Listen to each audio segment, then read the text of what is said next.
ওই আম ফ্রিজে রাখলো, সকালে খাচ্ছে, বিকালে খাচ্ছে, চপ করছে, মরনা খাওয়াচ্ছে, মৌলবীর খাওয়ার পালা তারও খাওয়াচ্ছে, মানে সব কটা দোজকে টিকিট দিচ্ছে সকাল 7টার সময়। এইবারে ধনী লোকের বাড়িতে উঠে বলছে, খসিরা একটু আম গুড়িয়ে লিয়া, প্রচুর আম পড়েছে। ও বাপ, ধনী লোকের ছেলেরা নিজের বাগানে গিয়ে দেখছে আম একটাও পড়ে নেই, শুধু মানুষের পায়ের দাগ।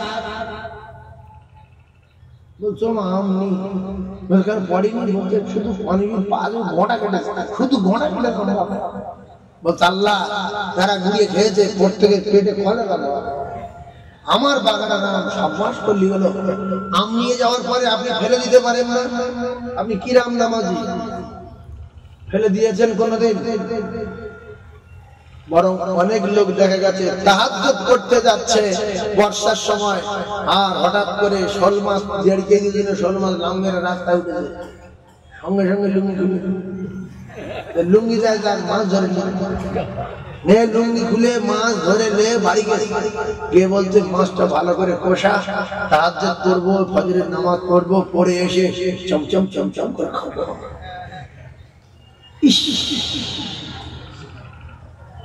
হ্যাঁ, আপনি যদি ইমানদার মানুষ হতেন, মাছ তো ধরা দরকার ছিল, যেখানে পারে যায় যাকে।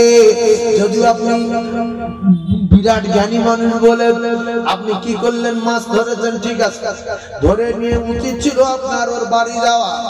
সে যদি বজ্রের বংশ হয় তাহলে মাছটা পুরো নিয়ে নিয়ে কাকার অন্তত বলবে, কাকা ভালো লোক, মাছ আমার বাড়ি দিয়েছে।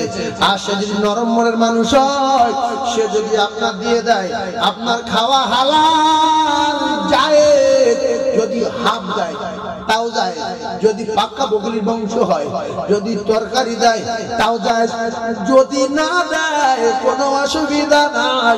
কিন্তু পরের মাছ, পরের আম, পরের বাগানের আম, পরের পুকুরের মাছ আল্লাহর কসম না বলে খাওয়া হারাম, হারাম, হারাম। আব্দুল আনসারী বললেন, ইয়া রাসূলুল্লাহ, আল্লাহ পাকের কোরআনে বর্ণনা আপনি শুনিয়েছেন, ইয়া আইয়ুহাল্লাযীনা আমানু কু আনফুসাকুম ওয়া আহলিকুম নারা। ইয়া রাসূলুল্লাহ গো, আমার দায়িত্ব কিনা, আমার ছেলেকে আমার জাহান্নামের আগুন থেকে বাঁচানোর দায়িত্ব আছে কিনা, আমার স্ত্রীর জাহান্নামের আগুন থেকে বাঁচানোর দায়িত্ব আমার আছে কিনা। আল্লাহ কোরআনে বর্ণনা, এই মানুষের বাচ্চারা, মুমিনেরা জাহান্নামের আগুন থেকে, তোর বেটা, তোর বেটি, তোর গিন্নি, তোর বুড়ো বাপে, তোর বুড়ো মার জাহান্নামের আগুন থেকে বাঁচা। এরা বাঁচানো তো দূরের কথা, এরা মাছ চুরি করে এনে খাওয়াচ্ছে, আম চুরি করে এনে খাওয়াচ্ছে, রাত্রিবেলা নারকেল চুরি করে, ঈদের আগের দিন, ঈদের দিনে নারকেল দিয়ে পায়েস করে খাচ্ছে, চোরের মালকে ঈদের নামাজ পড়তে যাচ্ছে। শুধু ক্ষীর খাবে, তো চুরি করা নারকেল দিয়ে ক্ষীর করবেন না। আবার শয়তান বোঝাচ্ছে যে তোর টাকা নেই, সামনে ঈদ, কি করবি? আল্লাহ তোর কিচ্ছু বলবি না, ধনী লোকের বাগান থেকে 20-25টা নারকেল চলে আয়, কোনো ব্যাপার আছে? আল্লাহ বলছে, ইন্না শাইতানা লিল ইনসানি আদুউম মুবিন।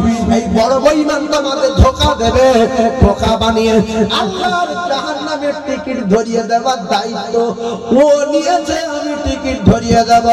আর আল্লাহ বলেছে, আমার রহমতের আশা কর, তোরা কে কি খাবি আমার কাছে চা, আমার কাছে যত চাইবি আমি আল্লাহ তত রহমতে ভরিয়ে দেব। লা তাখনাতু মির রাহমাতিল্লাহ, ইন্নাল্লাহ ইয়াগফিরুয যুনুবা জামিআ, ইন্নাহু হুয়াল গফুরুর রহিম। আল্লাহ রহমতের জোর আছে না না? রহমতের ক্ষমতা আছে না না? আমার সবচেয়ে ভালো লাগছে যে ভলেয়ার মানুষগুলো এত ভালো, বিভিন্ন এলাকার মানুষগুলো এত ভালো, সন্ধ্যাবেলা পুরো প্যান্ডেল জাম করে দিল। আরো ভালো লাগবে যদি কোনায় কানায় কোথাও ফাঁকা থাকে, আমি সন্তান হিসাবে, কারো ভাই হিসাবে আল্লাহর রাস্তায় পায়ে ধরে বলছি, মাহফিলটা ভরিয়ে দেন, একটু জান উজাড় করে দোয়া করুন। এখনো কিছু বাকি আছে, এখনো কিছু সোনা মানিক রাস্তায় ঘুরছে। আপনারা এক কাজ করুন, শয়তানের মুখে জোড়া লাথি মারুন। আসার সময় এই ইট ভাটার কাছে ঘোড়া দেখি, দুটো লাল ঘোড়া, এই ইট ভাটার কাছে দুটো লাল ঘোড়া। আমি ড্রাইভার বলছি তুই আচ্ছা তোর জ্ঞান। বলছে কেন হুজুর? আমি বলছি তুই যদি ঘোড়ার পিছন থেকে গাড়ি চলে আসিস, বড় গাড়ি আর জোড়া লাথি মারে। বলতে হুজুর আপনারা গাড়ি বুঝতে পেরেছি, ওই জন্য একাত দূর থেকে লিখি, যদি লাথি মারে তো গাড়ি লাগবে। ঘোড়া কিরম লাথি মারে? জোড়া লাথি। আপনারা বলে আল্লাহ মানে ঘোড়া সম্পর্কে ভালো জানেন। আগে আমি যখন জয়নগর মাদ্রাসা পড়তাম, জাঙ্গালিয়া মাদ্রাসায়, জয়নগর জাঙ্গালিয়া মাদ্রাসায় ক্যাসেট চলছে। তারপরে বাটরা রহমানিয়াতে যখন পড়তাম, বাটরা রহমানিয়া মাদ্রাসায় এলাকার সরিষা দাও ঘোড়া ছোড়া হতো। সরিষা দাও এদিকে শখের হাট, বাটরা জুলুল হাট শখের হাট, ওখানে ঘোড়া ছোড়া হতো। আমরা মাদ্রাসাতে আসরের পরে দেখতে যেতাম, দৌড় কিরে বাবা। আল্লাহু আকবার।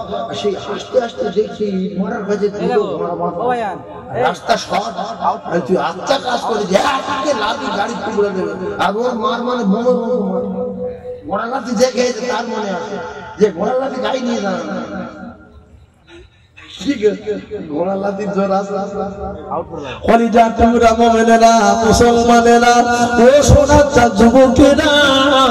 আমি আপনাদেরকে জানিয়ে দেই, শপথ করুন জীবনে কোনদিন যদি একদিন শুকাতে হয় শুকাবো, দুদিন শুকাতে হয় শুকাবো, 3 দিন শুকাতে হয় শুকাবো। কারণ নবী শুকিয়েছে না শুকায়নি, ইমামে হাসান শুকিয়েছে না শুকায়নি, মা ফাতেমা শুকিয়েছে না শুকায়নি, হযরতে মা খাদিজা তুল কুবরা ভাবিরা মাসের পর মাস নুন জ্বলেনি, তবু হারাম খানা খাইনি। ও কলিজার টুকরা যুবকেরা, দুদিন যদি না খাওয়া হয় হারাম খাবে না, বিনিময় আল্লাহর জান্নাতে খানা খাবে।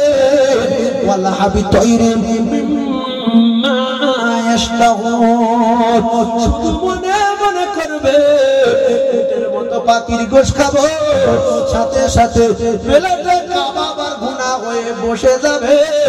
জম্মের খাওয়া খাবে না, পায়খানা হবে না, পেশাব হবে না, গা গুলাবে না, বমি বমি ভাব হবে, শরীর থেকে ঘাম হবে, মিষ্টি আম্বারের মতো খুশবু হবে, তাতে করে হজম হয়ে যাবে। নিয়ত করুন যে দুদিন না খাই না খাবো, আর কুকুর খাবো না।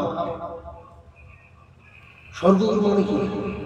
হারাম খাওয়া মানে সরকুকুর খাওয়া।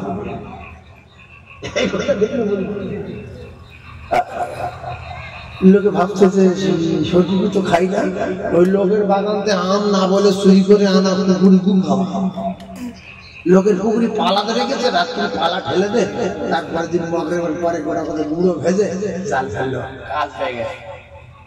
ওই মামানা সকাল বেরোতে ভাজা চুরি করে নিয়েছে রাত্রি। মাস্টার আসলো, ডাক্তার আসলো, ইমাম সাহেবের খাওয়ার পালা চুরি করে নিয়েছে। যদি এরকম করি না, নবীর মেম্বারে বলছি আপনার গিন্নি যে বন্ধু টাকা তোলে ও টাকাটাও হারাম, আপনার টোটাল